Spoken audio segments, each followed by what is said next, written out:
Hello friends, मैं वैशाली स्वागत करती हूँ आप सभी का आपके अपने प्लेटफॉर्म एग्जाम जंक्शन पे। सीटेट 7 जुलाई को आपका होने वाला है। अब यहाँ पे हमें देखना है, देखिए कंटेंट जो आपको पढ़ना था आपने आई होप पढ़ लिया होगा, क्योंकि अब आपका टाइम जो आ चुका है, अब वो ये टाइम है कि आप सारी चीज़ों का रिवीजन करें। तो सीटेट में इन गलतियों से कैसे बचें, यानी कि वो गलतियां जिन्हें बच्चे दोहराते हैं और उनको पता भी नहीं होता है कि अच्छा ये गलती हम कर रहे हैं, और यही कारण होता है कि आप या तो कट ऑफ के नजदीक पहुंचते हो और सीटेट निकल नहीं पाता है आपका 1-2 नंबर से। देखिए, जिन्होंने बिल्कुल तैयारी ही नहीं की है, यानी कि सिर्फ ऐसे ही कि एग्जाम बस डायरेक्ट देने जाने वाले हैं, उनकी यहाँ पे बात नहीं है। लेकिन यहाँ पे जिन लोगों ने काफी तैयारी की होती है, दिन रात एक किया होता है, उसके बाद भी कुछ बच्चे ऐसे होते हैं कि मैम हम मेहनत बहुत करते हैं, तैयारी बहुत करते हैं, डेली क्लास लेते हैं, लेकिन फिर भी पता नहीं क्यों ऐसा होता है कि एग्जाम हम क्वालिफाई नहीं कर पा रहे हैं। आखिर कहाँ पे दिक्कत है? तो सीटेट में क्या गलतियां हैं जिनसे आपको बचना है, स्पेशली इनके बारे में आज हम बात करेंगे। तो सबसे पहले हम बात करते हैं, देखिए बहुत सारे ऐसे बच्चे होते हैं कि जो क्वेश्चन को बगैर समझे, यानी कि वो अच्छे से समझना ही नहीं चाहते, क्वेश्चन को देखा और जल्दबाजी में आंसर दे दिया। यही होता है कि हमेशा क्वेश्चन को देखा और जल्दबाजी में आंसर दे दिया, है ना। और कुछ बच्चे क्या होते हैं कि बहुत ज्यादा फोकस कर देते हैं कंटेंट पे, और यही कारण होते हैं, एक तो कंटेंट, जल्दबाजी और टाइम मैनेजमेंट। आपका यही चीजें जो है ये दिक्कत करती हैं, जो आपको एग्जाम को क्वालिफाई करने से कहीं दूर ले जाती हैं। टाइम मैनेजमेंट, है ना, टाइम मैनेजमेंट नहीं हो पा रहा, कंटेंट जो है वो आपको दिक्कत करता है, या आप बहुत रहते हो जल्दबाजी में। अब कहो जल्दबाजी में मैम कैसे? भाई जल्दबाजी ऐसे है कि आप क्वेश्चन को, अब क्या होते हैं, क्वेश्चन काफी ज्यादा आते हैं घुमा के। क्वेश्चन आपको पेडागोजी पता होगी, आपने कंटेंट पढ़ लिया होगा, आपने पूरा शिक्षण शास्त्र सब पढ़ लिया, पूरा कंटेंट पढ़ लिया, पूरी सीडीपी पढ़ ली, पेडागोजी की प्रैक्टिस भी कर ली, लेकिन क्या हमेशा आयोग क्या कर रहा है कि अपने क्वेश्चन जो है घुमा घुमा के दे रहा है। अब जब क्वेश्चन को वो घुमा के देते हैं, वहीं पे आप फंस जाते हो, वहीं पे आप जल्दबाजी में जो है आपको लगता तो है कि हमें आ रहा है, लेकिन जब बाद में मिलाते हो तो आप ये भी सोचते हो कि अरे ये तो बहुत सिंपल था, लेकिन हमने फिर भी गलत कर दिया। उसका कारण ही यही होता है कि आप जल्दबाजी करते हो। अब इसके लिए करना क्या है, कंटेंट के लिए क्या करना है, टाइम मैनेजमेंट के लिए क्या करना है।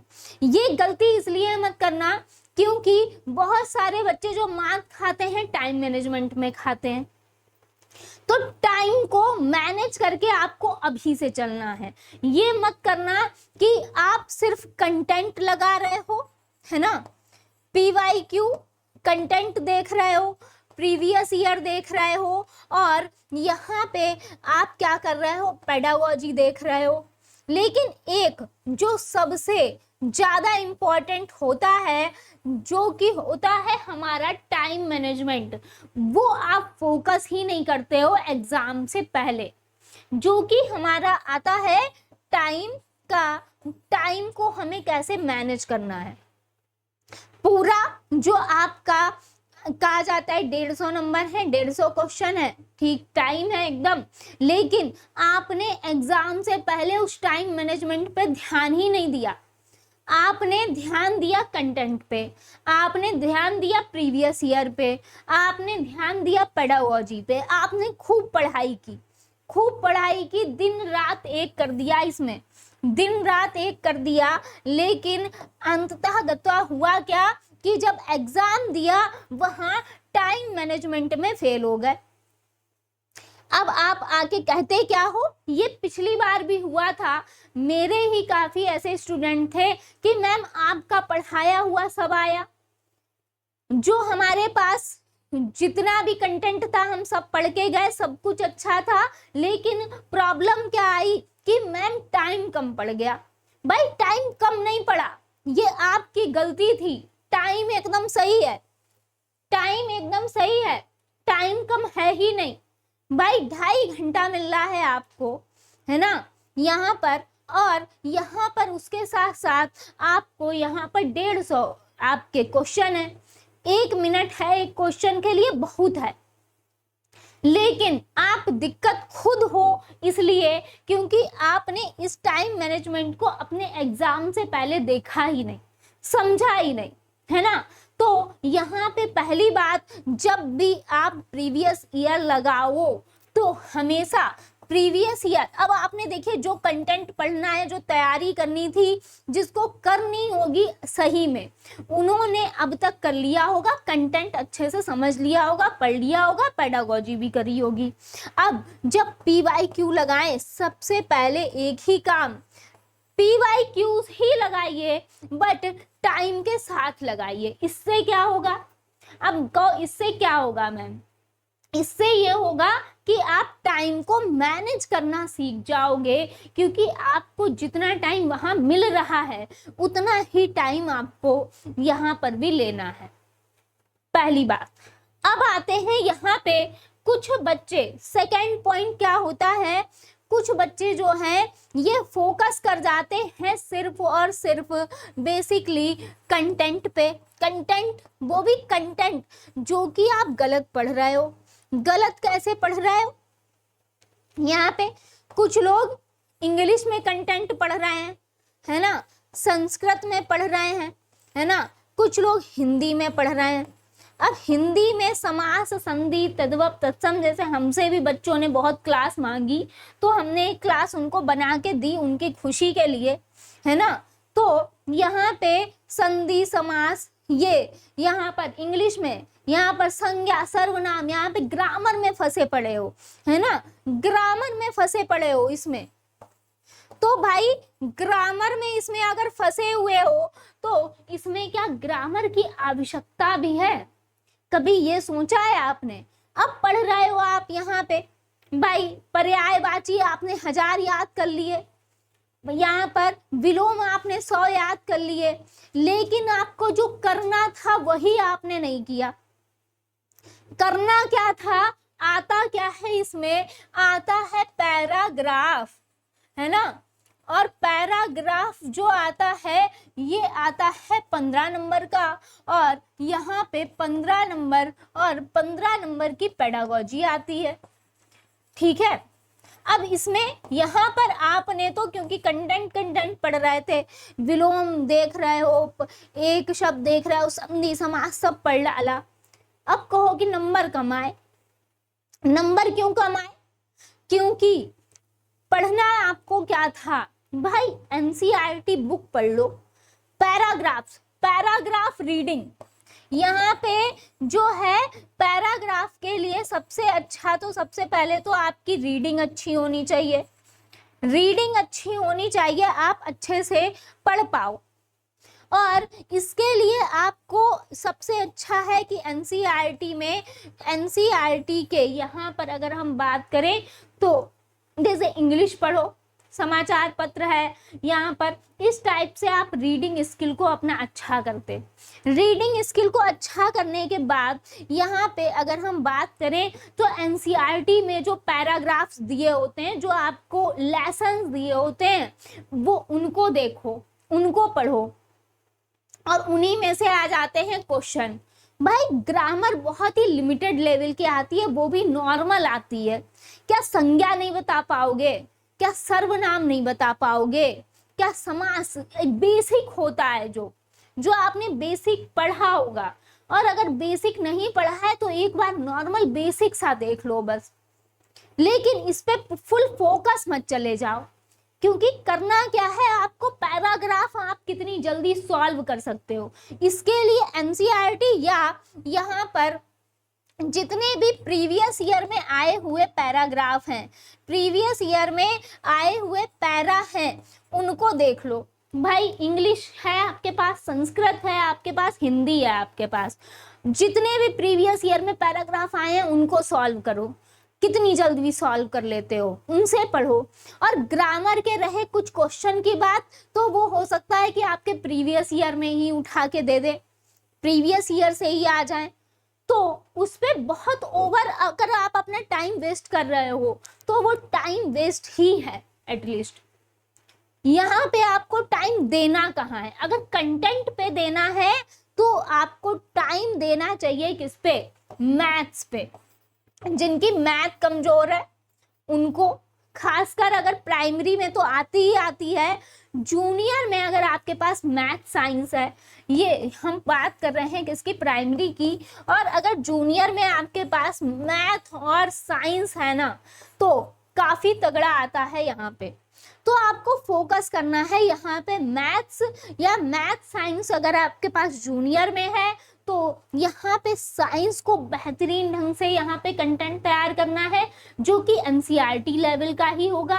मैथ तैयार करना है एनसीईआरटी, सब कुछ एनसीईआरटी बेस है, क्योंकि यहाँ पे तो एनसीईआरटी बेस पे आपको यहाँ पर ये साइंस, फिजिक्स, केमिस्ट्री, बायोलॉजी से काफी क्वेश्चन आते हैं, जैसे कि बीमारियों से काफी क्वेश्चन आएंगे, बीमारियों से, ब्लड ग्रुप से, यहाँ पर हार्ट से, इन यहाँ से क्वेश्चन आपके पूछे जाते हैं, पेड़ पौधों से। अगर हम बात करें यहाँ पर, अगर हम मैथ्स की बात करें तो मैथ में एलसीएम एचसीएफ हुआ है ना, यहाँ पर प्रतिशत हुआ, ये सब आपको अच्छे करने हैं, है ना। लाभ हानि, प्रॉफिट लॉस, यहाँ पे ये सारे क्वेश्चंस पूछे जाते हैं जो आपको यहाँ पर स्ट्रॉन्ग करने हैं। देन क्योंकि यहाँ पे एक चीज और अच्छी होती है कि मैथ में ऐसा नहीं है कि 30 के 30 क्वेश्चन आपके किसके हैं, यहाँ पे सिर्फ और सिर्फ आपका क्या है, आपका सॉल्विंग क्वेश्चन है, ऐसा नहीं है। और सॉल्विंग क्वेश्चन में कभी कभी बहुत सिंपल दे देते हैं, कभी कभी सिंप्लीफिकेशन भी दे देते हैं, कभी कभी क्या होता है प्लस माइनस, जोड़ घटाना, गुणा भाग भी दे देते हैं। तो ऐसा नहीं है कि आप नॉर्मली क्वेश्चन कर लोगे। एलसीएम एचसीएफ हुआ, प्राइमरी में तो काफी लो लेवल आता है, जूनियर में हार्ड हो जाता है। अगर हम बात करें यहाँ पर कि यहाँ पर अगर हम बात करें तो यहाँ पर भी आपको पेडागोजी देखने को मिलती है, और ये पेडागोजी देखने को मिलती है आपको 15 नंबर की, है ना। अब यहाँ पे ये जो 15 नंबर की पेडागोजी देखने को मिलती है, ये आपकी बहुत सिंपल है। अब भाई इसमें पेडागोजी में आपको कुछ ही चीजें ध्यान रखनी है, और यहाँ पे पेडागोजी आपकी अच्छी है तो अच्छे नंबर ले आओगे। तो मैथ के कंटेंट पे ध्यान देना है, पेडागोजी तो पूरे ओवरऑल सीटेट में 75 नंबर की है, तो आपको ऐसा नहीं कि हिंदी और इंग्लिश के कंटेंट पे ध्यान देना है, ध्यान देने वाला तो ये है। और क्या है, ईवीएस है। और ईवीएस में अगर हम बात करें कि YouTube पे फुल ईवीएस की यहाँ पे काफी सारी यहाँ पे एनसीईआरटी पड़ी हुई है, ठीक है। और अगर आपने पढ़ी है, आपके पास अगर कोई नोट्स हैं जो भी आपने चाहे लिए हों ऑनलाइन या आपने ऑफलाइन कहीं कोचिंग की हो, तो एनसीईआरटी नोट्स, इसके लिए आपको ईवीएस के लिए जरूर पढ़ना है, क्योंकि यहाँ पे घर से, पक्षियों से काफी क्वेश्चन पूछे जाते हैं, है ना। और ईवीएस की एनसीईआरटी ये आप देखो, ये आप पढ़ो, इसमें भी यही है कि पेडागोजी तो आनी ही आनी है 15 नंबर की, इसका एनसीईआरटी कंटेंट देखो, ये आपके लिए फायदेमंद है। नेक्स्ट अगर हम बात करें किसकी, सीडीपी की, तो सीडीपी में आपको हम बार बार बता चुके हैं, जिन पियाजे, वायोगॉस्की, कोहल वर्ग, नोम चॉम्स्की सबसे हॉट टॉपिक है। देन अगर इधर आ जाओ, क्योंकि सीटेट ही पूरा उसी पे बेस्ड है, सीडीपी में भी क्वेश्चन बनेंगे और पूरे सीटेट के क्वेश्चन यहाँ से बनेंगे। यहाँ पर हो जाता है एनसीएफ 2005, एनसीएफ 2022, एनईपी 2020, आरटी 2009, निपुण भारत मिशन, ये सारे टॉपिक ऐसे हैं जो कि आपसे पूछे ही पूछे जाएंगे। देन ज्यादा से ज्यादा पेडागोजी का तो यही यहाँ पर खेल है कि पेडागोजी की आप जितनी ज्यादा प्रैक्टिस करोगे उतनी ही ज्यादा ये बेहतर होती चली जाएगी। प्रैक्टिस जितनी आपकी उतनी ही अच्छी आपकी पेडागोजी होगी। तो आपको ज्यादा से ज्यादा प्रैक्टिस करनी है, टाइम का मैनेजमेंट करना है। अब यहाँ पे क्वेश्चन जो है काफी घुमा के आते हैं, तो उनको घुमा के क्वेश्चन को यहाँ पे आपको क्वेश्चन ध्यान से पढ़ना है। हमेशा क्वेश्चन को ध्यान से पढ़ना है कि आखिर क्वेश्चन में पूछ क्या रहा है। बहुत सारे बच्चे यही नहीं आजकल समझ पा रहे हैं कि क्वेश्चन हमसे पूछ क्या रहा है, और इसीलिए गलत हो जाता है। यहाँ पे आपने भाषा कौशल खूब पढ़ा भाई कि 4 होते हैं भाषाई कौशल, सुनना, बोलना, पढ़ना, लिखना, सब कुछ है। आपने सुबोपली सब कुछ पढ़ लिया, लेकिन क्वेश्चन आया एकदम लंबा चौड़ा। अब आप उसमें यही नहीं समझ पा रहे हो कि ये श्रवण बेस का क्वेश्चन है या फिर पठन बेस का क्वेश्चन है। तो इस पे आपको वर्क करना है, और अगर इन सब चीजों पे आप वर्क कर ले गए, यहाँ पे क्वेश्चंस को अच्छे से समझ ले गए, और ये आएगा सिर्फ और सिर्फ प्रैक्टिस से और कुछ नहीं। कोई और जादू की छड़ी आपके लिए नहीं बनी है, सिर्फ और सिर्फ प्रैक्टिस। 15 दिन है, लगातार प्रैक्टिस करिए, टाइम का मैनेजमेंट करिए, कंटेंट जो हमने आपको बताया है उसको देखिए। अगर एसएसटी है आपके पास, मेरे चैनल पे एसएसटी की एनसीईआरटी की क्लासेस पड़ी हुई हैं, उनको देखिए। टैग वर्ड्स जो हैं उन पर काम करिए, जो आपके टैग वर्ड्स होते हैं उन पर काम करिए, और यही आपको पास करा देंगे। अगर इतनी चीजें आप सही कर लेते हो, और जिसमें हमने आपको फिर वही बता रहे हैं, जिसमें सबसे ज्यादा मार्क खाते हो आप लोग टाइम मैनेजमेंट में, उसको जरूर लेकर चलिए अभी से, 15 दिन पहले से, क्योंकि आप लोग कंटेंट अच्छा तैयार कर लेते हो, पेडागोजी भी आपकी अच्छी है, सब कुछ अच्छा है, लेकिन टाइम को अगर मैनेज नहीं कर पा रहे हो तो भाई पास नहीं हो पाओगे। तो आई होप आपको सारी चीजें क्लियर हुई होंगी। यहाँ पे सभी क्वेश्चन को ध्यान से पढ़ना है, समझना है। अगर कोई बेसिकली आपका कोई सब्जेक्ट जो है जिसमें आप वीक जा रहे हो, जिसमें आप वीक हो, तो उस पर थोड़ा फोकस बनाए रखिए, एनालिसिस करिए कि यहाँ पे एनालिसिस जो प्रीवियस ईयर हैं उनसे करिए कि आपको कौन कौन से टॉपिक में दिक्कत हो रही है, किन किन चीज़ों में दिक्कत हो रही है, उन पर फोकस करिए। और इतना अगर आपने कर लिया तो बिल्कुल आपको पास होने से कोई नहीं रोक सकता है। तो आई होप आपको सारी चीज़ें क्लियर हुई होंगी। मिलते हैं नेक्स्ट अपडेट में, जल्दी ही आपका एडमिट कार्ड भी आपको देखने को मिल जाएगा। तो मिलते हैं नेक्स्ट अपडेट में। कोई भी न्यू अपडेट सीटेट से रिलेटेड आएगी तो मेरे चैनल के माध्यम से आपको तुरंत पता चल जाएगी। थैंक यू सो मच सभी का जुड़ने के लिए।